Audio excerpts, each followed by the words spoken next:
Sa ginawang imbisyon ng US sa Venezuela nitong nakaraang araw, marami na rin akong mga napanood na mga komentaryo, mga reaksyon. Lalong-lalo na ron sa mga anti-Duterte na mga vloggers at ang pinapanood ko naman dito, yung talagang medyo may makukuha tayo, ika nga ay may laman. At ito yung mga abogado at saka yung kilala rin naman na talagang mahuhusay talaga sa mga pagdating sa mga opinyon at mga pagkokomentaryo o reaksyon.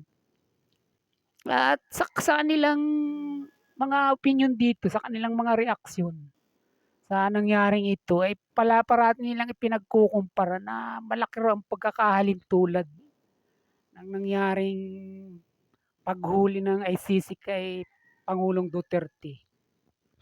At saka sa ginawa naman na paghuli din ng US sa presidente ng Venezuela na si Nicolas Maduro. At ngayon nga ay nadurog na ito.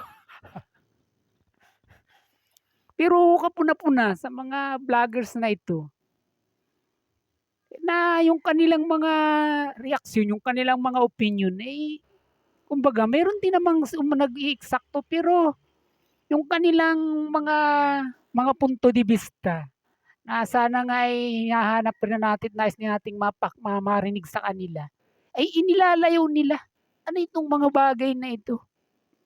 Tingnan ninyo, magkatulad lang na sinasabi nila na may pagkakahawig dahil kumbaga marami rin daw namatay sa ng mga mamamayan ng Venezuela dahil nga rito sa may pagkadiktador na ito na si Pangulo nilang si Nicolas Maduro.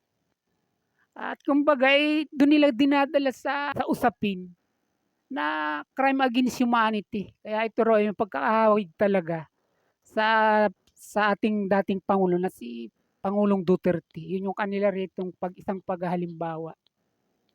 At katulad din ng tila isang pagkidnap o isang pakikialam sa soberanya, ganon din daw ang nangyari nito dahil maraming tumutulig sa din kaya sa ginawa na yun ng US na kumbaga sa isang bansa wala silang karapatan na gawin sana yun dahil nga ang nangyayari. Isa yung aggression at yun ay isang paglabag kung international law ang pag-uusapan. Doon lang nila ito sinasabi na magkahawig o magkatulad.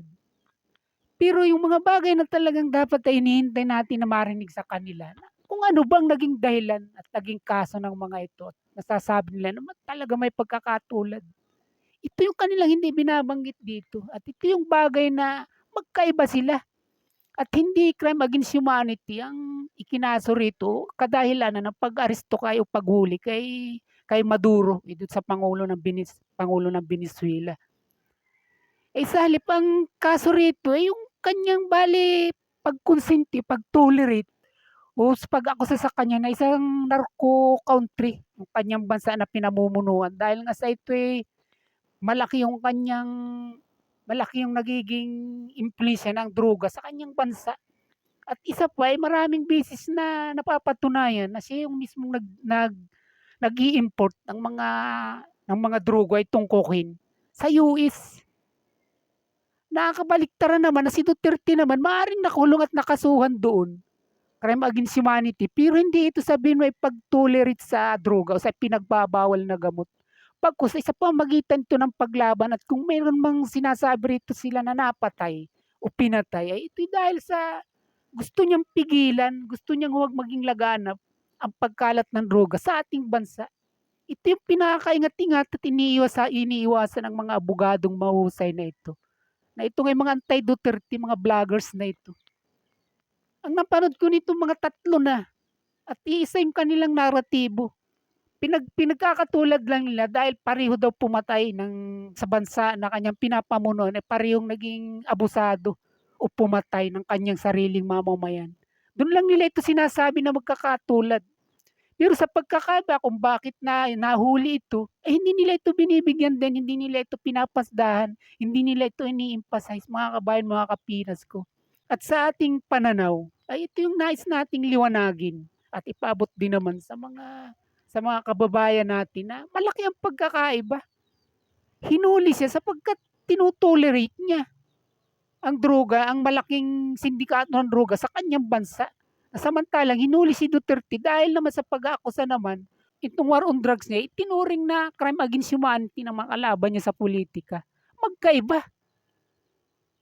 Yung isa ay lumalaban sa droga, yung isa naman ay tinutolerate yung droga, pero pareho silang hinuli. Yun ang iniingat-ingat at iniiwasan ng mga ito, mga kabayan, mga kapinas ko. At inuulit ko, ito yung gusto kong liwanagin sa inyo. Bagamat parehong ang ginawa sa kanila tila isang pagkidnap at isang illegal na pagdakip, ay magkaiba yung kanila ritong naging patakaran sa kanilang bansa na pinamumunuan. At sa isang banda ay mabuti ang ginawa ni Pangulong Duterte sapagkat maraming sa kanyang mga mamamayan ang nagsimpatya sa kanya. Sa taliwas naman dito kay Nicolas Maduro, itong Pangulo ng Venezuela, ang dami nga ngayong mga nagdiriwang doon ng ito sa pagkahuli nito. Na ibig sabihin talagang matagal na itong isinusuka na sarili niya mismong mamamayan o ng bansang kanyang pinamumunuan.